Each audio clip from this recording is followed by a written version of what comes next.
I believe I'm live. I'm just going to check everything is working.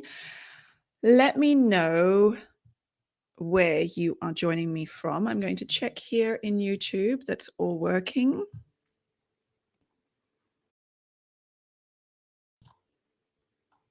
Yeah, seems like it is. Can you let me know in the chat that you can hear me clearly, see me? And then let me know where in the world you are. I am in Spain, in Malaga, in the countryside. Okay, so today we're going to be talking about SEO for retreat businesses. I've got a lot of information to share with you. And yeah, I invite you to ask me as many questions as you'd like during the actual training part of it, but also at the end. So in your YouTube, oh, Nicole, you say you can't hear me. Okay, let me check. Can anybody else let me know in the chat if you can hear me, please, or if it's just on Nicole's side? Okay, Gillian, thanks. Thanks for confirming. So it works. So Nicole, I think it's on your side then. And welcome from Southern France. That's amazing.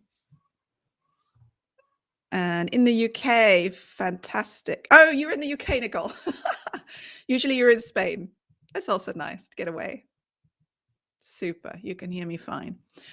All right, so let me get that presentation going. Let me turn that off. Okay. So I'm going to be sharing, this is a free workshop, and my plan is to do more of these free workshops, hoping once per month. And if there's anything specific that you want me to cover in these workshops, I invite you to please let me know. You can email me.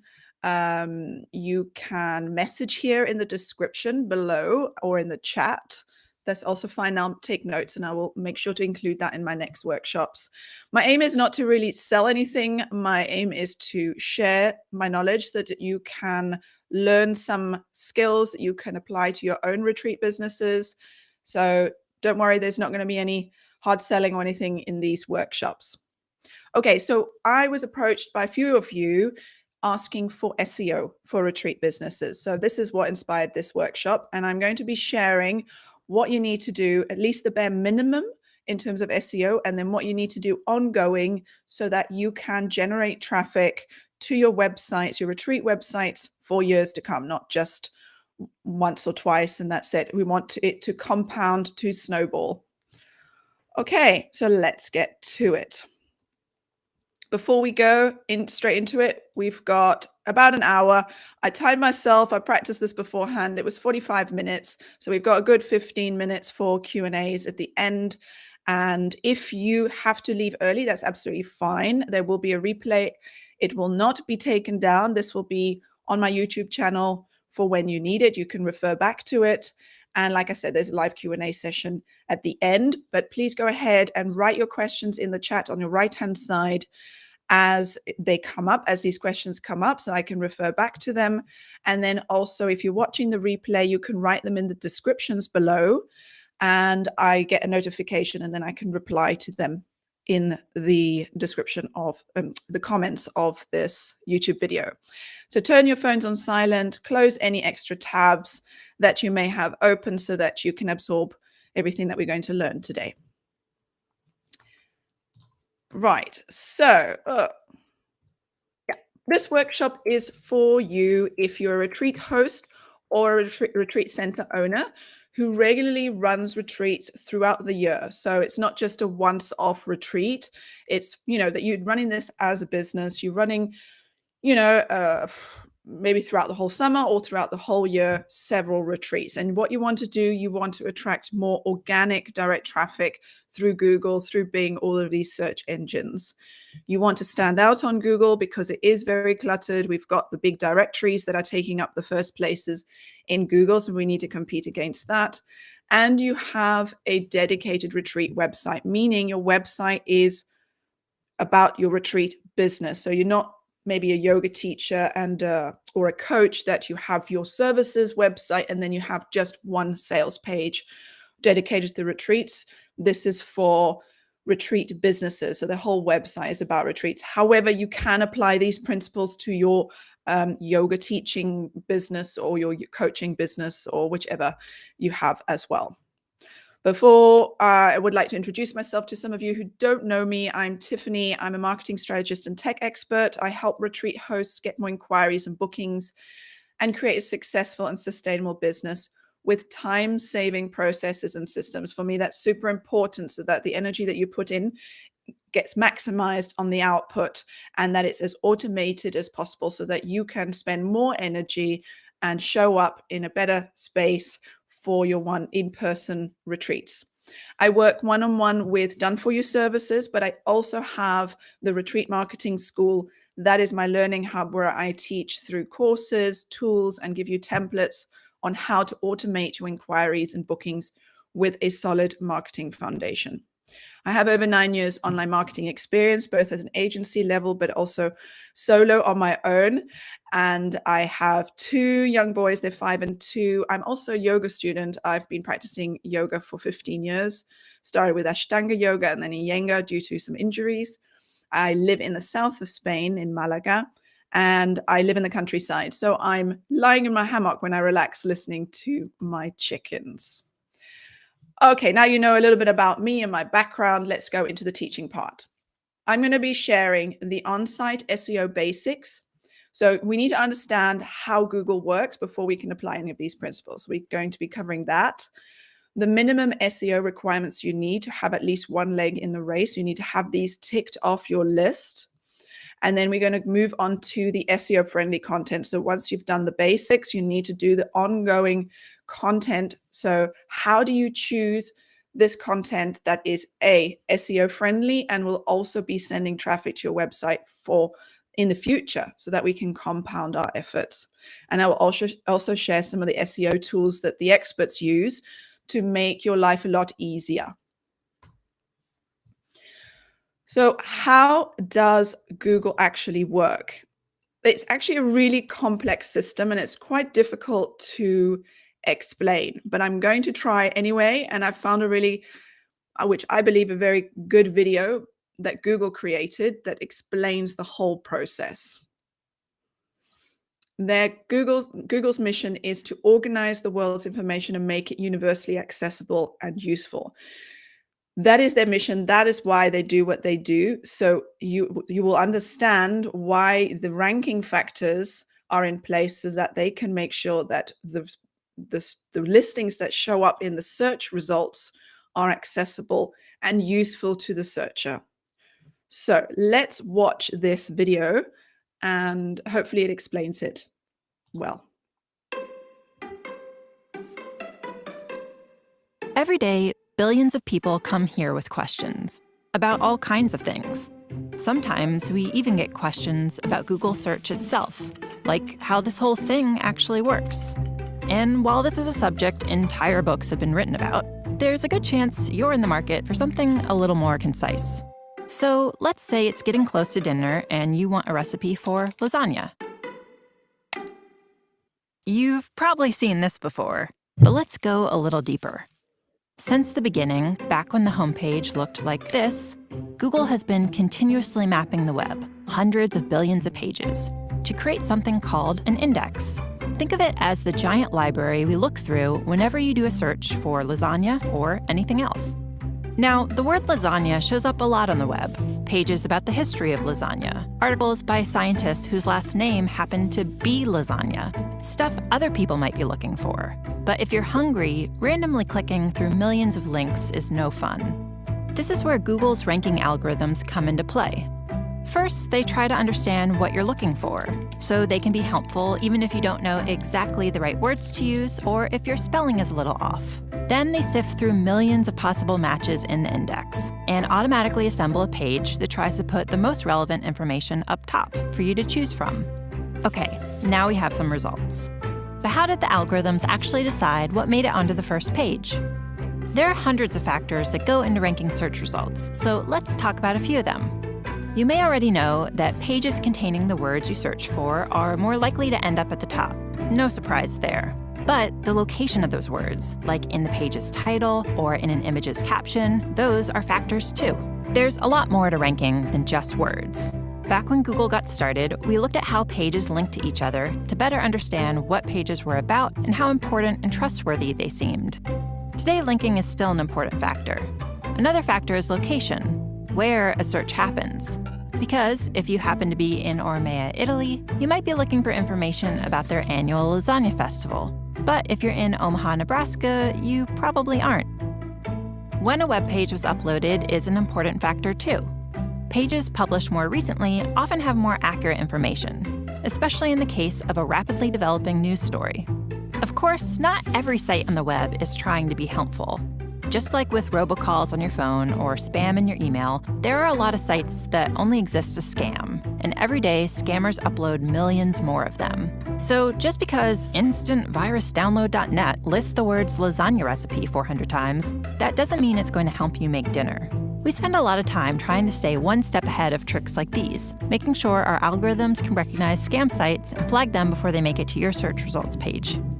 So let's review. Billions of times a day, whenever someone searches for lasagna, or resume writing tips, or how to swaddle a baby, or anything else, Google's software locates all the potentially relevant results on the web, removes all the spam, and ranks them based on hundreds of factors like keywords, links, location, and freshness. Okay, good time to take a breath. This last part is about how we make changes to search, and it's important. Since 1998, when Google went online, people seem to have found our results pretty helpful. But the web is always changing, and people are always searching for new things. In fact, 1 in every 7 searches is for something that's never been typed into the search box before, by anyone, ever.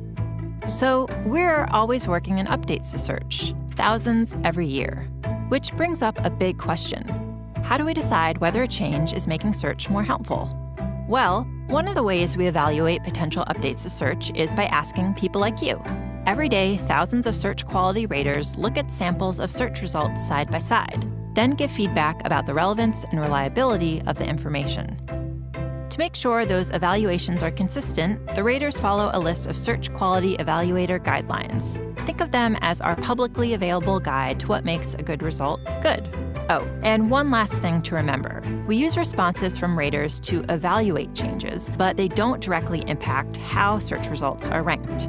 So there you have it. Every time you click search, our algorithms are analyzing the meaning of the words in your search, matching them to the content on the web, understanding what content is most likely to be helpful and reliable, and then automatically putting it all together in a neatly organized page designed to get you the info you need. All in, 0.81 seconds? Wow. Anyone else ready for dinner?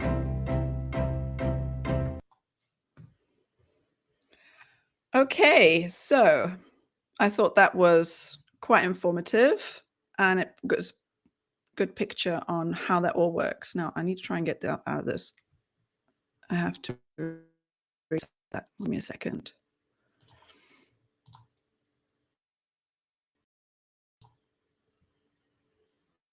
I was being really fanning a video in here. Okay. Okay, so I think that really explained it really well in terms of how it works in the background, and to also give you a bit of perspective of how many billions of websites are out there that Google needs to sift through. So they've given us a lot of factors that we need to take into consideration so that it is easier for Google to understand our websites and to make sure that it shows up in front of the right searcher. But Google doesn't actually let us know what these factors are and which ones are the most critical to the search algorithms. There's over 200, but the research and testing and experience of SEO professionals, we have learned what the most important factors are. So we're going to be focusing on those factors. I mean, the other ones, they're just too many, but these are the main ones. And so I'm going to go through these ones in this training. So it's a secure and accessible website. It needs to be mobile friendly. It needs to have a fast page speed. We need to cover the technical SEO. We need to make sure we give a positive user experience, and the content quality needs to be high. The website ranked first is the one that is given the best score when taking into account all 200 ranking factors. But if we put our energy on those top 6 that I've mentioned now, we have a really good leg in the race, a really good base to start ranking well. Right, the first one, a secure and accessible website. What does that mean?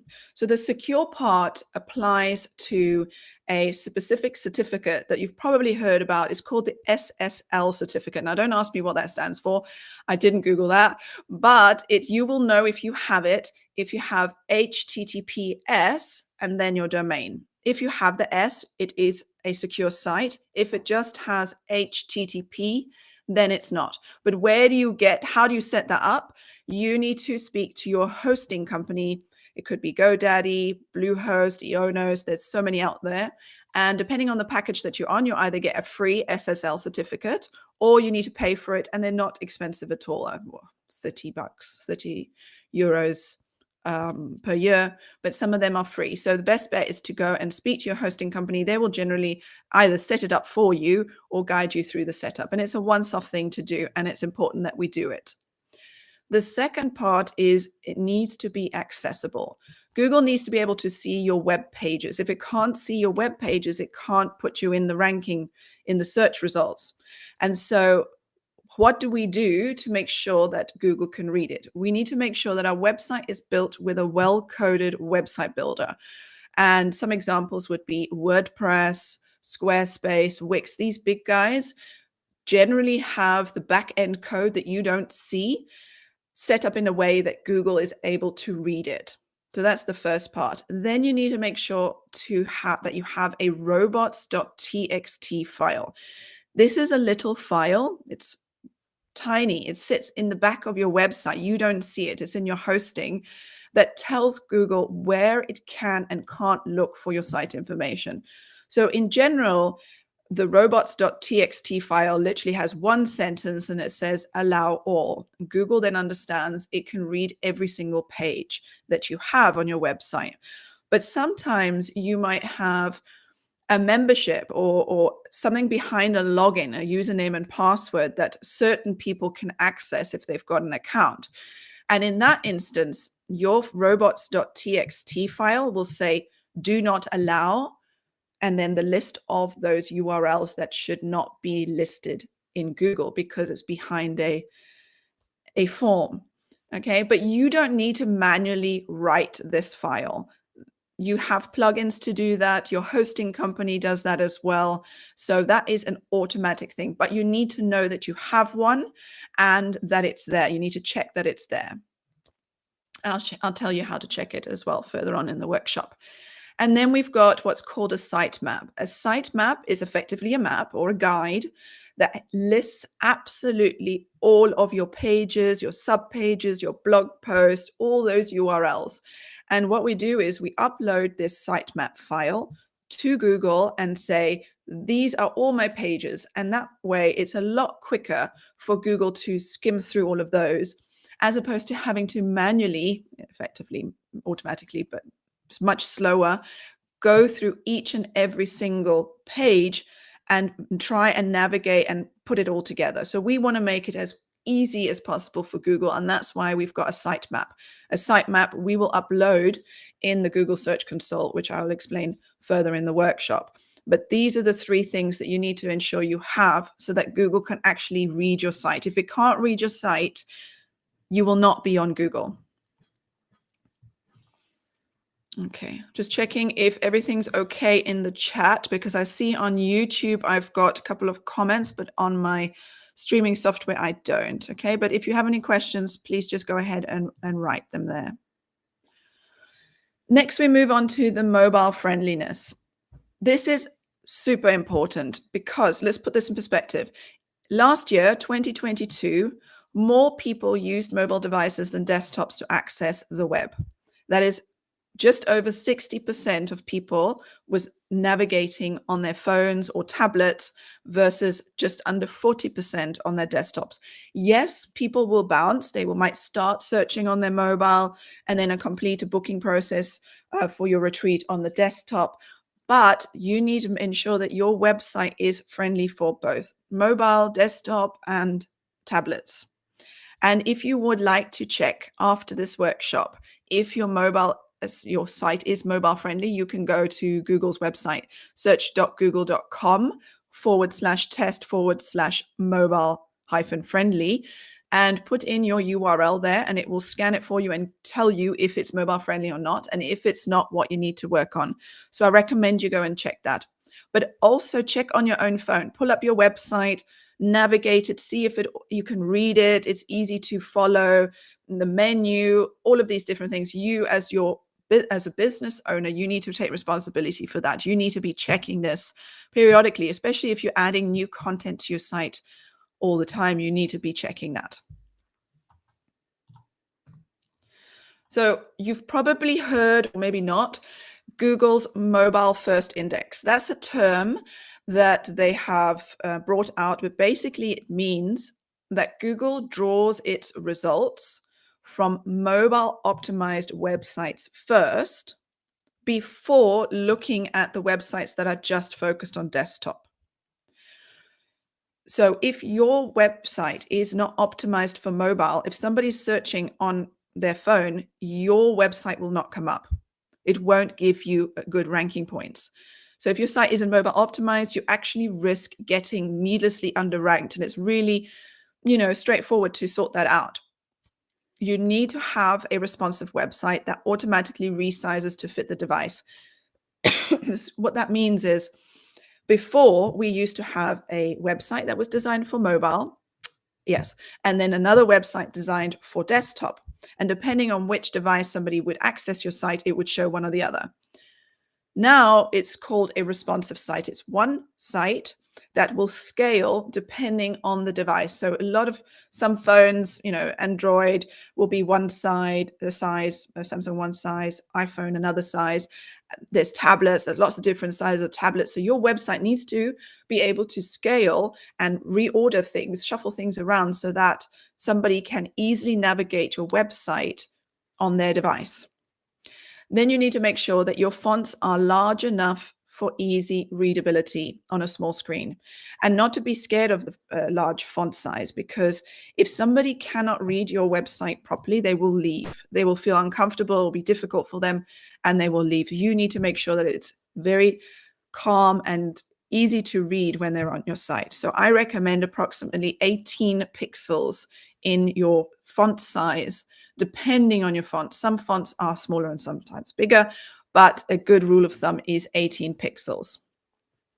And then again, have a look on your own phone. Can you read it easily and not have to put it away from your face to see what you're looking at? And that is also including the accessible menus. So on mobile, you've got the hamburger menu, those 3 lines. It needs to be able that people can click on that button easily, that it gives the drop down of your menu, that things are not too stuck together, that your finger will not click on the right thing, so that it's easy to navigate. So Google actually scan, and like I mentioned, you can actually go and check that on the Google site if your website is mobile friendly. Then page speed. Page speed has been cited as one of the leading SEO ranking factors for years, but it's a really difficult one to sort out, in my opinion. Google wants to improve users' experience of the web, and so having fast loading web pages will do that. If your website takes forever to load, people will not finish that, will not wait for it to load, and will bounce back out again. It is quite tricky to do because it's actually quite technical, and there's lots of factors that might slow down your website. So in this instance, I do recommend that you work with a web developer to sort that all out. With WordPress, for example, there are lots of different plugins out on the market for free, for paid, and some of them are not developed well enough and actually slow down your website. So it's very difficult to pinpoint which one slows down your site. So you need to make sure that you work with a web developer to prioritize this and to check your page speed. You can actually check your website speed for both desktop and mobile. There's loads of websites, but I recommend tools.pingdom.com. You put your URL in there, and then it will try and load your site and tell you how long it takes to load. A good rule of thumb, you want it less than 4 seconds. And that seems like very little, and it is, but that's what you should aim towards. Right, then the technical on-site SEO. On-site SEO is the things that you do on your website logically, and then you've got something that's called off-site SEO. We're not going to touch that. We're going to look at your on-site SEO. That's technical things that you can do. And it does sound a little bit intimidating, but if you make it as a list, like a checklist that you need to do every time you create a new page or post on your website, you simply add it to your process. So if you're writing a new blog post, you are researching, you're writing it, you're uploading it to your site, and then you're SEOing it. Okay, so it's part of your process and will need to be done every single time. So 2 things you need to do. You need to go through your current web pages and posts following the list I'm going to show you right now. And then once you've done that, it needs to be part of your process so that every time you create a new page or post you add to your website, you need to make sure that you go through all of these different things. And let me show you why the technical SEO part is important, because it will directly show up in the Google search results. So if we typed in Wellness Retreat Mallorca, this is a search result page. You've got certain elements. You've got what's called a page title. So that's the big blue title here. You've got the meta description, which is the 2 lines underneath it. The new thing is a featured image. And then you've got keywords. You can see that they've been bolded out of the description and the title sometimes based on the search term, the keywords that somebody's searching for. So it's easy for somebody to scan and it jumps right out. But also Google will pick up these words as well and make the match. So the technical SEO will make sure that you have the right page title, the right meta description and links, featured image, and the keywords, so they all match up nicely. Remember, this is effectively your advert, but it's free, of course. It's the organic listing. And so why would somebody choose this one, which is a retreat directory, over this one? Okay, they've got a lot more real estate. I call this real estate, the size of what you got on the results search page, because they've got different dates, they've got different retreats coming up. This you can set up in the technical SEO part. They've got a very clear description, how long it is, where it is. It's made a connection with the keywords, what type of retreat it is, and so on. So this one got a higher ranking in this particular instance compared to this listing. Okay. Of course, we can't see from this page speed, user experience, and all these other factors, but this is the technical SEO part of things. So these are the things that you need to be doing on your current pages, but also your future pages as well. You need to make sure that the keywords that you have chosen and you want to rank for and is relevant to your content is included in the page title. So we saw the page title is this one over here. This is where Google will look first to determine which content is relevant to which search. So this is the first step. Then in the actual content itself, we're going to use header tags to show the content hierarchy. It helps Google understand the hierarchy of your content, but also it's easy for the reader to understand your content. Sorry, fly. Yeah. So H1 is your title. You should only ever have one H1 tag. And then you've got H2 and H3s for subheadings. You've got your title, and then you've got H2 and H3, H2 being more important than the H3. And this you can actually see when you are creating the content on your website, be it on the page or the blog. You can highlight the sentence, and you can choose, is it an H1, H2, or H3? And it will format it accordingly and put the code in the back. You don't see it, but Google sees it. Then you need the meta description that will entice the reader and include your keyword phrase. Entice the reader that they click on your listing and not somebody else's, and that it bolds out the keyword phrase that it should match to. But also note that the meta description needs to be short and catchy, because you only have 160 characters. You've only got 2 lines. And I believe it's actually even shorter on mobile, because obviously there's less space. So 160 is your gauge. Any more than that, Google will cut it off, or worst case scenario, it will replace the description that you wanted. One, it might be 170 characters, but it said, no, it's too long. I'm going to replace it with something else. And majority of the time it's not great. So you want to make sure that that is correct. It is a bit tedious to do all of this, but it is important that you do it. And then we mustn't forget the image alt tags. So if you've got images, and we all have images on our websites, we need to make sure that we've got something, an alt tag.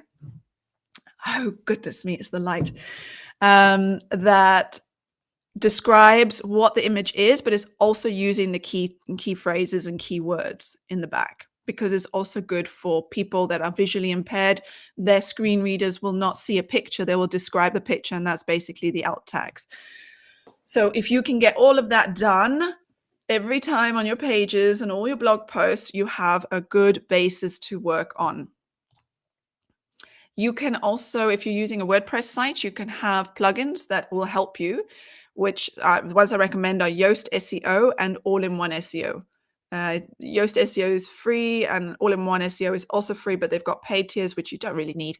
But it'll make it really easy for you to put the title, the target keywords, the meta descriptions, all of these different technical things in the back of your website. Then we move on to user experience. So Google uses specific user experience signals that affect your ranking. These signals tell them if it's a good user experience on your page or not. And what are the signals? Click-through rate. So the click-through rate is the percentage of people who click to visit your website after an entry comes up in search results.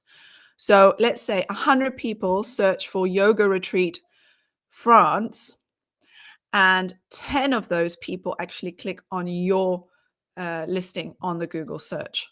That is 10%. That's your click-through rate. You want to have that high, of course. Then you've also got bounce rate. That is the opposite. So if somebody actually clicks on your page and then quickly jumps right back out because it's not what they thought they wanted to see, or they didn't find what they wanted to see quickly, then they bounce right out, and you want to have the bounce rate really low. Google Analytics will actually help you see your bounce rate, or tell you if it's a good or high or low bounce rate. And then the opposite of that is the dwell time. So how long visitors stay on your website after they've arrived. If they come onto your website, they navigate to different pages, they watch a video, they click on things, Google then sees that as signal as a positive user experience. So these are the parameters it uses to define if it's a good user experience or a bad user experience. A bad user experience is if people land on your site and they don't like it, or they can't find what they're looking for and bounce out away straight away. Then Google will think it's not relevant to their needs. This is a good indicator that your content isn't matching the searcher's intent. So what you need to do is go back and target a more effective keyword. So if you've got a high bounce rate on one of your pages, you need to have a look at what keywords you've got on that page. Are they relevant to the searcher? And fine-tune that. A good user experience is if people click through to your web page and they stick around for a while. That tells Google that your content is relevant to their search. So when you actually work and optimize those titles and descriptions and the content to get the clicks and deliver the value on the other end, you can actually boost your search engine ranking. Then we need to touch on content quality. This is one of the most important search ranking factors, and you will spend most of your time doing this work. So once you've done all of that technical stuff, the once off work that we've just gone through, on some of them are just once off, you need to do this ongoing for the longevity of your business, because this is where the bulk of your content will live, and this is where you will gain more Google ranking real estate. So the types of content will be your actual web page content, so a home, about, contact, all these different web pages. And then you've also got your blog post content, and then video content, because Google owns YouTube. So they're incorporating videos in the rankings, in the Google rankings as well. So you really need to focus on creating high quality over quantity. So focus on the user experience and create useful, information-rich content that is beneficial for the user. Previously, SEO work was very much focused on what Google wants, with links and technical stuff and keywords and everything. And what happened was it was keyword stuffing and the user experience went down. And so now they are putting a much higher value on the user experience and as a signal of a high quality. So we need to spend time on generating quality and not trying to circumvent the different systems and try and get up in the rankings by doing tricks like keyword stuffing. That does not work anymore. So to recap the first part of the training, the absolute minimum that you need to do is you need to optimize your website for all devices. Make your website user-friendly and do all the technical on-page SEO things. Okay, up until now, do we have any questions in the chat? I'm going to have a glass of water and then see if there's any questions. Otherwise, we'll move on to the second part of the training.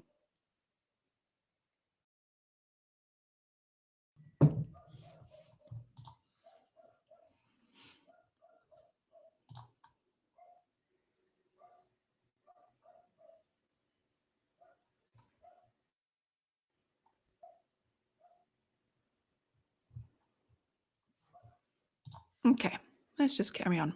I think I'm covering everything. Okay, web page content quality. So this is what comes up a lot. How do you choose content that is Google and SEO friendly, but will also send traffic to your website for years to come? We want to compound the efforts we do now so that we have, snowballing effect of traffic coming from our blogs, pages in the future. Quality content is the most important SEO task you will be focusing on your business. So like I said, once you get the technical once-off tasks out the way first, then you're going to be spending the bulk of your time here. A lot of people say, should I be writing blogs or should I be on social media?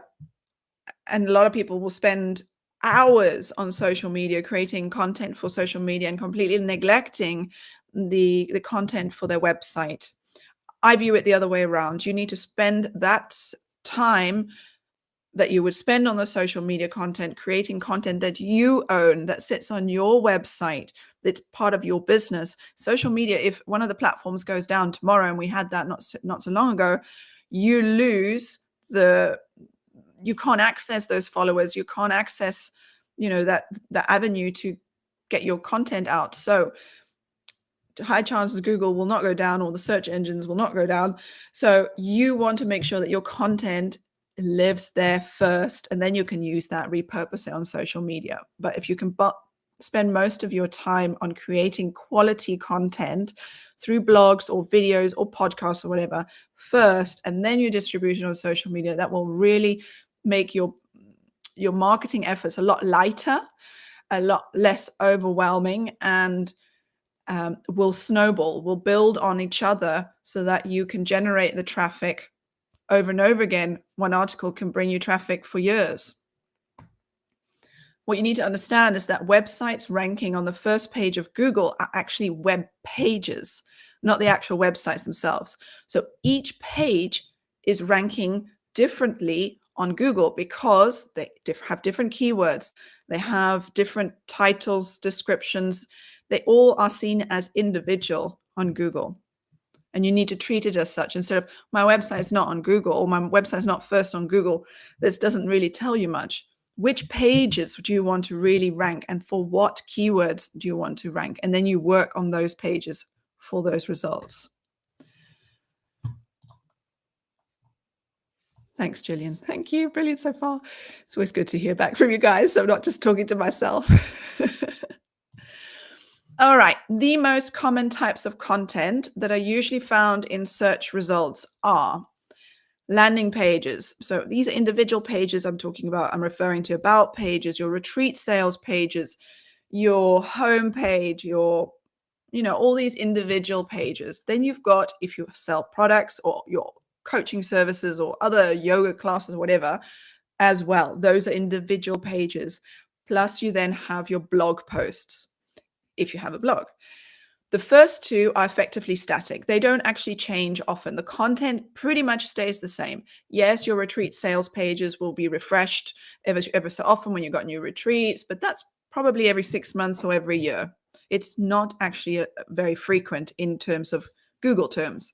But it's really important that you actually spend time on those pages in terms of search intent and keywords. You need to make sure, like what we've all covered just up until now, to match that search intent and keywords for those pages. Once, because they're static and they don't change often, that shouldn't change a lot. So once you've gone through all those pages, that's done. Then you move on to your blog posts. And this is where you can really maximize what I call your Google ranking real estate. And I'll show you with an example. You have a retreat website. An average retreat website might have about 6 to 8 pages. That's your home, about page, contact, your retreat sales pages, and maybe a few others. They won't change often. They are purely for information and sales purposes, to build rapport, trust, and convert somebody into a call, a lead, or a booking. So you have 6 to 8 pages in the Google ranking game. Somebody who searches on Google for a yoga retreat in Spain, you have 6 to 8 pages that could possibly rank for that term.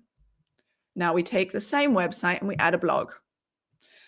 Blogs are evergreen long-form pieces of content, and they are used to inform, build trust, and visibility. They are not there to sell, but they are also there to add extra input into your Google ranking. So if you are consistent and you create relevant and informative content, let's say 4 times per month, that might be a stretch for some of you, but I really would like you to aim for that, because that's where it really gets fun. You can do twice per month, once a month, but that's pretty much the minimum, I would say. But if we say we write 4 blogs per month, or we have 4 blogs per month added to our website, that's 48 extra pages that you now have in the Google ranking game every single year. So you see how it can snowball from there. So when somebody's typing in yoga retreat in Spain, you then have a lot more real estate and more chances to come up on the Google search results. It doesn't have to be your actual web pages. The blog serves to get more people to your website. They might be searching if you're doing a retreat for finding joy in life after the 50s or something, and you've got blog articles about that. Remember, if you have just a retreat sales page for that, you have 1 page. If you have, 48 articles about different aspects of that topic, you have a much higher chance of getting people to your website through Google if you have more content that's tailored towards that particular search intent. But just a reminder, blogging is not a diary, and it's not a place to sell your retreat. Okay, so I've seen blogs that is basically a diary of how they were doing and what their challenges are, and it's great. There might be a place for that sometimes, but not the bulk of your blog. People want to find out answers to the questions and problems that they have. So your blog is to write content that will educate and inform your reader about a topic. So finding joy in life after 50s. There's so much content that you can create, so many blogs and videos you can create around that topic. And it also means to bring a person into your ecosystem that they might not have found you any other way. And then you can turn them into engaged followers and, people that are consuming your content. Maybe they then go to your social media. Maybe they then go to your YouTube. Maybe they sign up to your email list. And then when they feel ready, you've created that, look, what's it called? Know and trust. Look, know and trust, or whatever it's called, connection, then they want to go on a retreat with you. A retreat is not an easy sell. It's not selling a handbag that somebody is searching for, they search black handbag and you have a black handbag. Great, they buy it. Your retreat is an extremely personal experience, and they really need to feel a deep connection with you if you're the retreat host, or at least the venue or something. They need to have that connection before they make that leap, because it's generally a higher ticket investment. So you need to spend time on creating the content that will create that I still can't remember that phrase. Know and trust factor. Okay, let me look at the questions. Any idea where we can find info on what's the most popular topics people search for? Yes, I do, and I will show you in the next couple of slides. Okay, tip. You don't need to be a writer to have a good blog. And I can say this because I'm not a writer. It doesn't come naturally to me. I'd rather do a video and talk and, have a guideline, but talk it out before I write it. And so what I do is I record a video, or if you prefer podcast, you can just record yourself speaking, and then you upload that file to a transcription service. There's so many online, and they're very cheap. I think there's Otter AI is a good one. You literally upload your video or recording, and it will spit out the text. And then all you need to do is, using the technical SEO tips that I gave you, make sure you've got the keywords in your title, you've got a good description, you've all made it nice, split it up with headings, and then you put that on your blog. So you've got two things then all of a sudden. You've got either a video or audio recording, and you've got a blog. And remember, YouTube is owned by Google, so that gives you 2 feet in the door in terms of your ranking. So how do you choose the blog content that is SEO friendly and will send traffic to your website for years to come?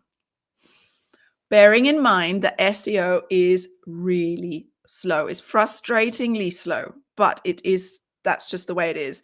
And because there's new content being added to Google every single second, it's understandable why it's so slow. It can take at least 6 months for the content you create today to actually start generating some traffic. A year from when you created that content will actually start generating real traffic. But that is why the best time to start is yesterday, and the second best time to start is actually today.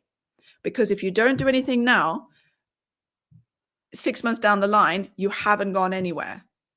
Whereas if you started right now, then 6 months, you got some results. And if you get a blog out or video out every month, you can see how that effort will grow exponentially. Blogs for ongoing traffic. To find out what to actually write, you need to be constantly listening. You need to talk to your past and potential clients. If you've had past retreat goers, just have informal conversations with them. You need to find out what their common misconceptions are, their doubts, any questions that come up. And then that information you can turn into a blog.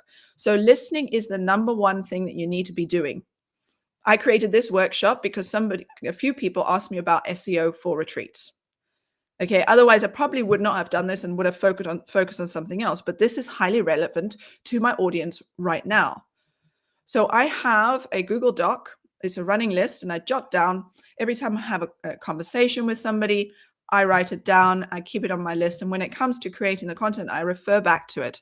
So I'm not starting from scratch every single time. So you should be doing that.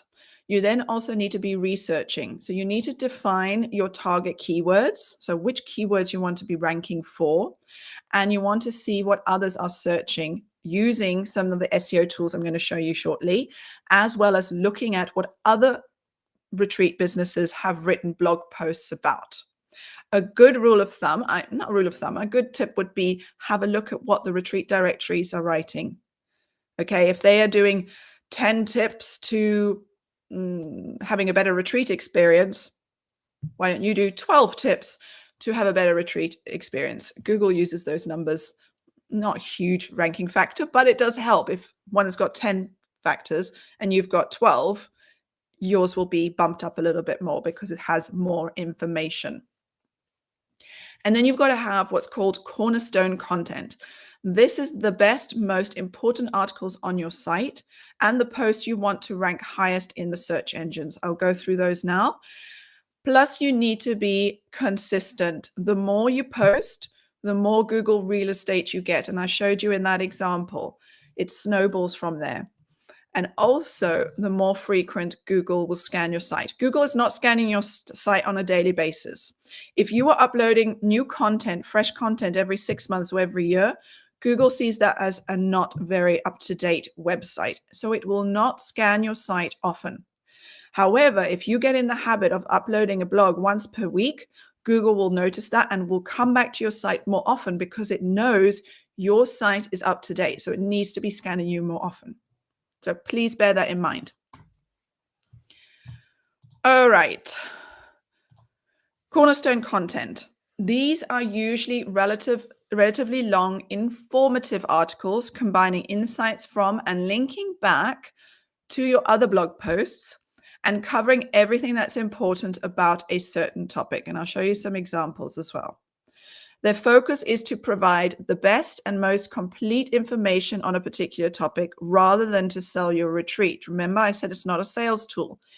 It's a tool to build rapport and bring them into your ecosystem. You should make sure they are very well written. You spend the time on these pieces of content. And these pieces of content are not the ones that I'm saying write every week. No, these pieces of content you probably are writing once per year or twice per year because they take a bit of effort, but they really are worth it because in these articles, there's a comprehensive guide of X and you are linking to your other blog articles because these are the ones you want. This main one, you want it to rank high. You can then get people into your site get the traffic from Google to that article. And remember the bounce rate, they are not bouncing right back out. A, it's relevant. And B, there's so much quality content in there for them. They want to stay, they want to read, and then they want to click through to your other blog articles. And therefore they want you to binge read or watch your content. And that's a signal, remember, for Google that it's a good, positive user experience. You need to be updating them.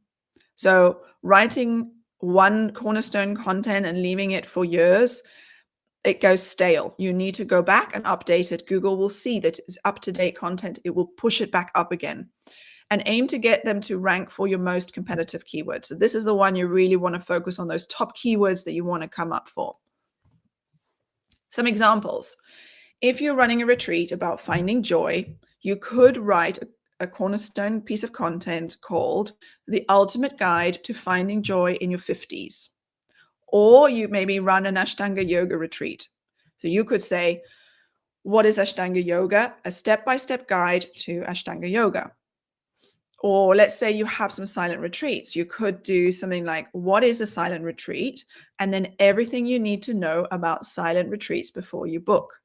So you can see these are comprehensive guides and pieces of content that basically, if somebody has questions about Ashtanga yoga, they'll find everything in here. That's why you need to spend time on this, but they are really, really useful. Right, the last pieces of content in this workshop are these tools. So how do you find out which one are the highest ranking?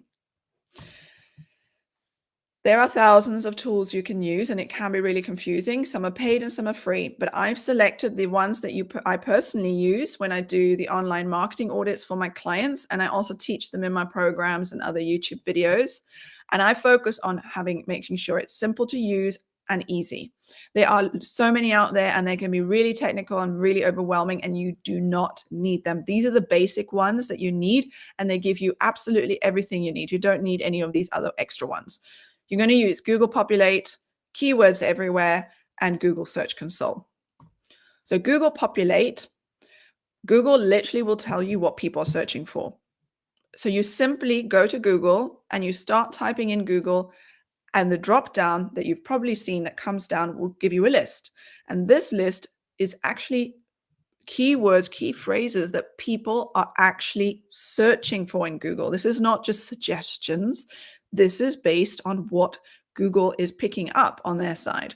So if you're typing in how to find joy in life, and you maybe have a retreat about grief, there is a great article you could write. It's called How to Find Joy in Life After Death of a Spouse. Okay, that is, if you would write an article about that and you've got a retreat about overcoming grief, that would be really, really good to write about because people are searching for that. I'm not going to show you how to physically use this because I've created a video on that already. It's on my YouTube. I've linked the the YouTube video in my description below, but in the replay, I will actually also link it at the top. Then you can just literally click on it and it will show you how to write the blog post for your retreat website using Google Populate. Once you're using Google Populate, you've got your search term that you want to rank for. You have a look what other people are ranking. What are they writing about for that particular search term? You are going to install Keywords Everywhere. It's an extension that goes into your Google Chrome if you're using Google Chrome, and it will give you related keywords and people also search for. And there's some other further down as well. But you can buy some credits and see the search volume. You can see how many people are searching for how to find joy in life when depressed. And it's not expensive. You can get 100,000 credits for $10. And you can see here, it only takes 7 credits to see this information. So it will be plenty. And then based on that, you can rank of which ones you want to actually focus on based on how many people are searching for. And then lastly, I mean, those tools are to actually create the content. Those are the tools that we use when we're creating content. Now we want to monitor it. We want to see what's happening with our efforts that we've made with creating these blogs. And that's what you use the Google Search Console for. It's a tool from Google that can help anyone with a website to understand how they're performing on Google search and what they can do to improve their search appearance to bring more relevant traffic to their websites. It's completely free, and anyone who's got a website and should and can and should dip their toes in these waters. You do not need any of the paid fancy tools that you see online to monitor your performance. When you go into Google Search Console and you literally Google Search Console, you can get in that way. It can seem a bit overwhelming of where to look, but I'm going to tell you what you need to focus on. The rest you can forget. This is where you are going to submit your sitemap, which is what I mentioned earlier in the workshop. You're going to get that sitemap and you're going to, it says submit sitemap. You click on there and you literally put that URL in and you submit it. Done. You don't have to do that anymore. That's a once off. And then you are going to go in every single month to see how you are ranking. You can see your ranks, your click-through rate, and your user experience ratings. Go in there only monthly. Don't go daily or weekly because it goes up and down and you might get all panicky. You need to have a look at the long-term trends. And like I said, SEO is slow. So remember, it takes 6 months to see actually anything from this article you wrote. So checking in monthly is a good habit to have because Google Search Console will show you the results of all of that content marketing and SEO, technical SEO efforts that you have done. There we go. Any questions? So please write them in the chat. I'm happy to go through every single one of them. If you're watching the replay, like I said, write them in the comments below and I will reply to them. And I want to thank you very much for staying throughout the workshop. Like I said, I'm going to be doing more of these. So send me any topics that you want me to cover. Also, a question from my side to you. Is this too long? Is this the right length? You know, is an hour good? Do you prefer maybe 30-minute trainings, so they're shorter ones? Let me know as well. I would love to know so I can create the right content. And then if you need any help with auditing your website's SEO, I have an online marketing audit service to do that. You're welcome to check it out on my website, tiffanykbaruso.com/audit. It's also in the link in the description below. If you would like me to go through your website and give you a report and tell you what to do, I also have that. So let me know, question-wise, what can I help with? Oh, there is a 5-second delay of when you type it in and I see it. So I'll have a glass of water.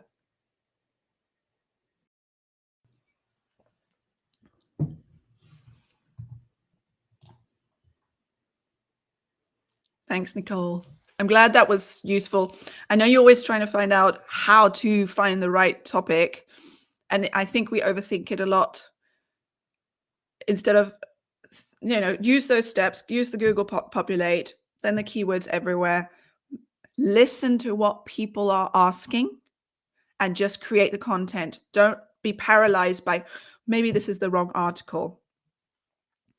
Really just get going with creating content. So that you've got a couple of things to do.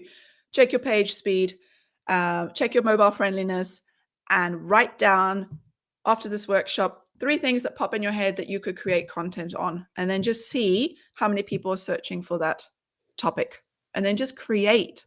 And don't worry if it's not perfect. You can always refine it later, but best thing to do is just to get started. Thanks, Lauren. Thanks for joining me. I'm glad you enjoyed it. And just again, is this the right length? I'll be sending out a little survey after, and just to ask how you thought of this workshop. Good tip on looking at what retreat directories are blogging about. Yeah, they've got big SEO teams behind them, big content marketing teams creating the content. Remember, you're probably on your own in your business, and you've got to be fighting against these. Don't copy, but understand they're creating content for a reason. They have been doing the research themselves. Have a look what they're creating, and how can you do it better, or how can you do it different that is tailored to your particular market.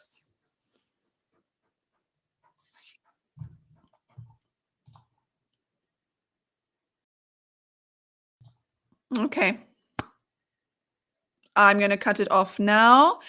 If there are any extra questions, I will look at it after the live session's finished, and I will answer them individually in the chat and the comments. Okay, well, thank you so much for joining me. I hope you have a lovely day, and hope to see you soon. Bye.